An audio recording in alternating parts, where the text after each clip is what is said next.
بسم اللہ الرحمن الرحیم۔ السلام علیکم ورحمۃ اللہ وبرکاتہ۔ آج 29 نومبر ہے اور منگل کا دن ہے۔ پاکستان کی موجودہ صورتحال کے بارے میں ایک تجزیہ پیش کرنا مقصود ہے۔ ہمارے ایک عزیز دوست ہیں جن کا پاکستان کی ملٹری، پولیس، عدلیہ اور سول بیوروکریسی میں نیچے سے لے کر اوپر تک کے عہدوں میں تقریباً 50 سال سے اوپر کا تجربہ ہے۔ ان سے چند روز قبل بات ہوئی کہ ان کا موجودہ صورتحال کے بارے میں کیا کہنا ہے،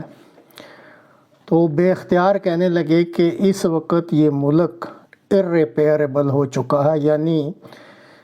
جو صورتحال ہے اس کی اصلاح کی گنجائش نہیں ہے، اور کہنے لگے کہ اب یہ کولیپسیبل ہے، یعنی اس ملک یعنی پاکستان پر اس وقت نزع کی حالت طاری ہے، اور اب صرف یہ دیکھنا ہے کہ اس ملک کی یہ جو نزع کی حالت ہے یہ مزید کتنا عرصہ چلتی ہے۔ جب ان سے کہا گیا کہ یہ تو بالکل مایوسی والی بات ہے، تو کہنے لگے کہ میں آپ کو چند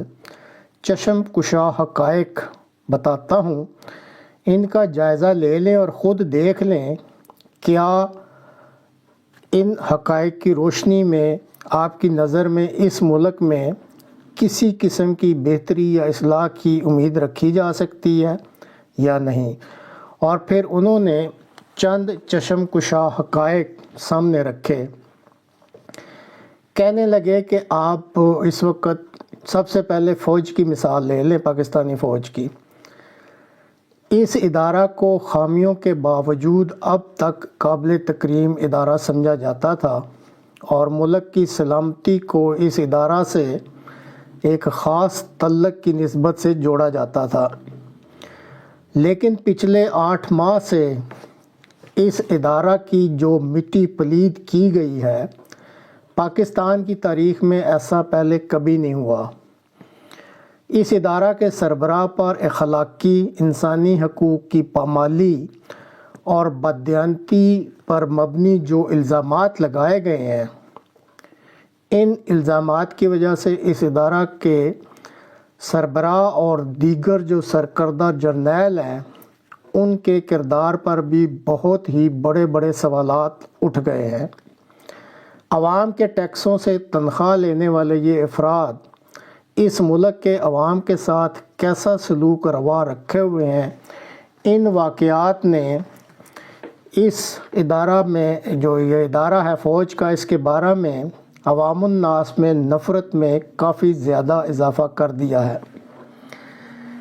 اسی طرح ملک کی آمد اور معاشیات، جس طریق سے یہ ادارہ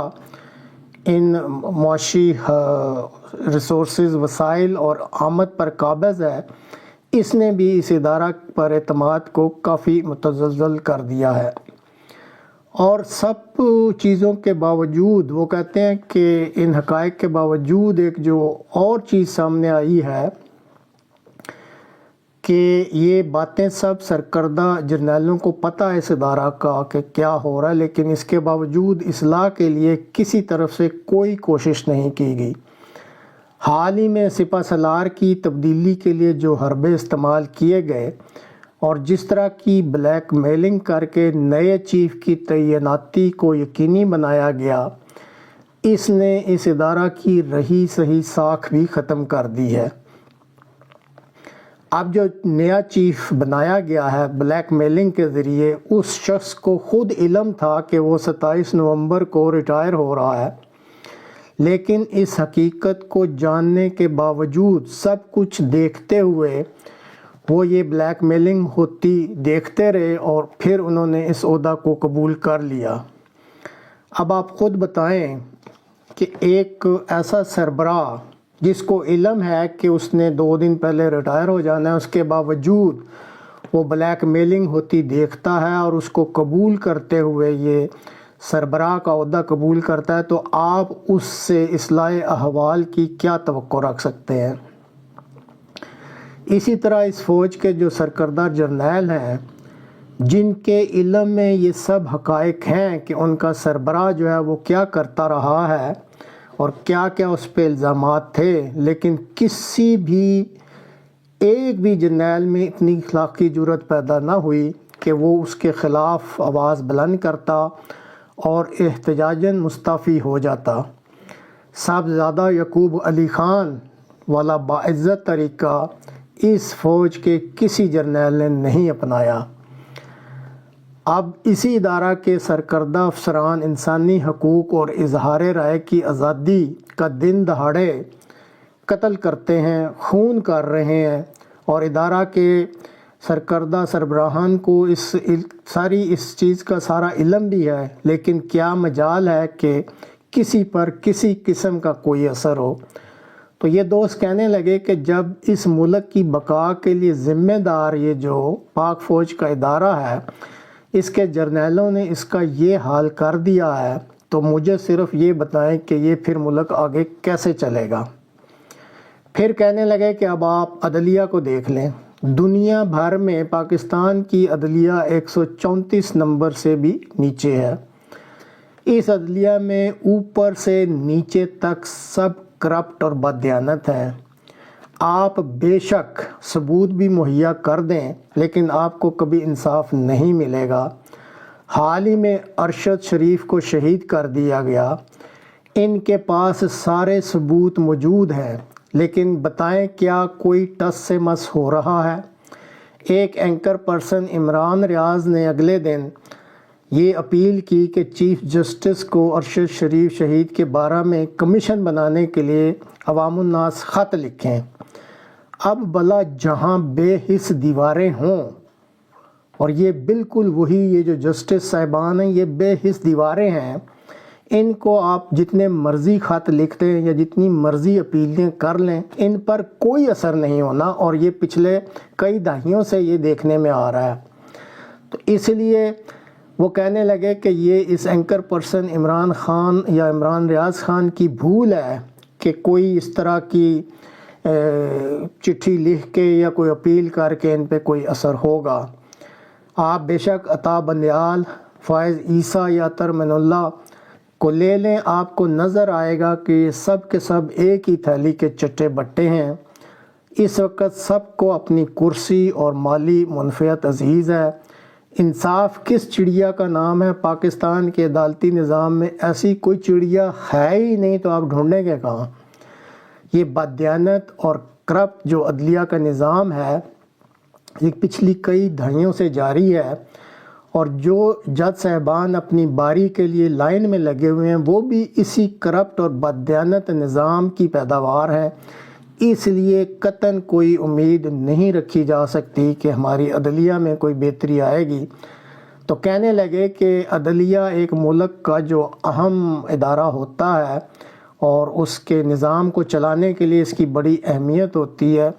تو جس ملک کی عدلیہ کا جیسے یہ بھی انہوں نے بیان کیا ہے یہ نظام ہو، کرپشن یہاں ہو، بددیانتی ہو اور قطعاً انصاف نہ ملتا ہو، تو آپ بتائیں کہ ایسا ملک جو ہے پھر وہ اس کے بارے میں یہ کہنا کہ وہ آئندہ کامیابی سے چلے گا کیسے کہا جا سکتا ہے؟ پھر کہنے لگے کہ آپ اپنی مقننہ یعنی پارلیمنٹ اور سیاسی اکابرین کا حال دیکھ لیں کہ اس ملک کی پارٹی یہ جو پارلیمنٹ ہے یہ گزشتہ کئی دہائیوں سے اس پہ بورڈ لگا ہوا ہے فار سیل، یعنی برائے فروخت یہ پارلیمنٹ ہے۔ یہ ملک کی بہتری کے لیے تو کوئی قانون سازی کرتے نہیں، البتہ اپنی مالی منفعت اور اختیارات اور دولت کے حصول کے لیے کبھی کبھی قانون سازی کر لیتے ہیں۔ ہر ممبر پارلیمنٹ نے اپنا ایک ریٹ لگایا ہوا ہے اور دیکھتا رہتا ہے کہ میری زیادہ بولی مجھے کہاں سے ملتی ہے، اور جو ہی وہ اپنی ریٹ کے حساب سے زیادہ بولی سنتا ہے تو وہ اس طرف دوڑ کر چلا جاتا ہے۔ اب گزشتہ کئی دہائیوں سے سیاست کے میدان میں آپ دیکھ سکتے ہیں کہ بددیانت اور کرپٹ اکابرین ہیں، انہوں نے قبضہ کیا ہوا ہے، اور اس کرپشن اور بددیانتی کا اپنے سیاسی اکابرین کی طرف سے یہ قوم روزانہ مشاہدہ بھی کرتی ہے، اور اس بددیانتی اور کرپشن کا جو ہے وہ مظاہرہ روز ہوتا ہے ان کے سامنے۔ اب عمران خان جو ایک نئی آواز ہے اس کے بارے میں مشہور ہے کہ وہ کرپٹ نہیں ہے، لیکن یہ دیکھنا ہے کہ اس کے ارد گرد جو رہنے والا ٹولہ یا جو اس کے ساتھی ہیں، کیا ان کے بارے میں بھی کہا جا سکتا ہے کہ وہ بددیانت نہیں ہیں اور کرپشن سے پاک ہیں؟ اس بارے میں فی الحال کوئی حتمی ثبوت نہیں دیا جا سکتا اور نہ ہی کوئی حتمی رائے قائم کی جا سکتی ہے۔ اب اگر ایک شخص ہے جس کے دعوی ہیں کہ جی میں کرپٹ نہیں ہوں یا میں یہاں انصاف لانا چاہتا ہوں، تو کیا ایک شخص اس 22 کروڑ عوام کے ملک میں کوئی اس کی اہمیت ہو سکتی ہے یا کوئی اس کی آواز سنے گا، جب کہ سارے کا سارا سسٹم جو ہے وہ کرپٹ ہو چکا ہو، برائے فروخت ہو چکا ہو اور بددیانت ہو؟ تو اب ایسی پارلیمنٹ اور ایسے سیاسی اکابرین اور ایسی سیاسی پارٹیوں کی موجودگی میں اس دوست نے پوچھا کہ بتائیے کہ کیا کوئی جو عام جو دماغ رکھنے والا یا عام ذہانت رکھنے والا شخص ہے اس ملک میں کوئی ایسی رائے رکھ سکتا ہے ایسے لوگوں کی موجودگی میں کہ یہ جی ملک کامیابی سے آگے چلے گا؟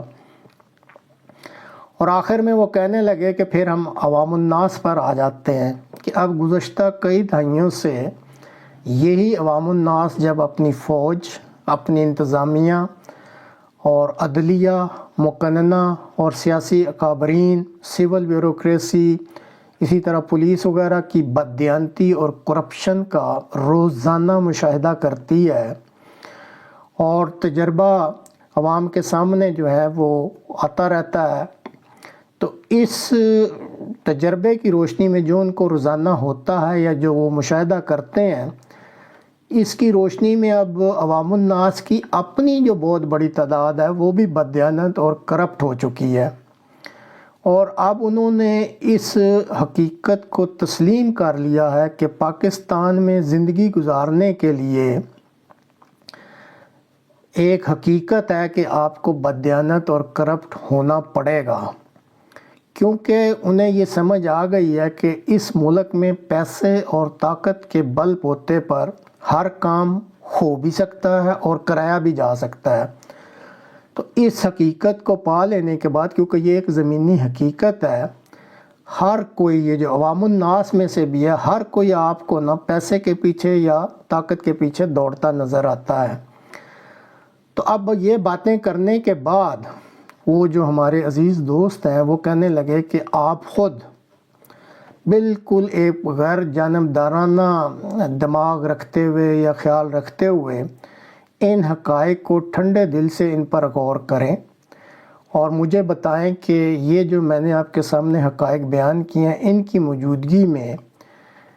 آپ اس حقیقت کو تسلیم کرنے پر مجبور ہو جاتے ہیں کہ اس ملک میں جو ہے نا کوئی اصلاح کی گنجائش موجود نہیں ہے، اور واقعی اب اس ملک پر ایک نزع کا عالم طاری ہو چکا ہے۔ صرف وقت کی بات ہے کہ کس وقت یہ نزع کا عالم ختم ہو جائے گا اور یہ ملک جو ہے کولیپس ہو جائے گا۔ یہ تھا ان کا تجزیہ۔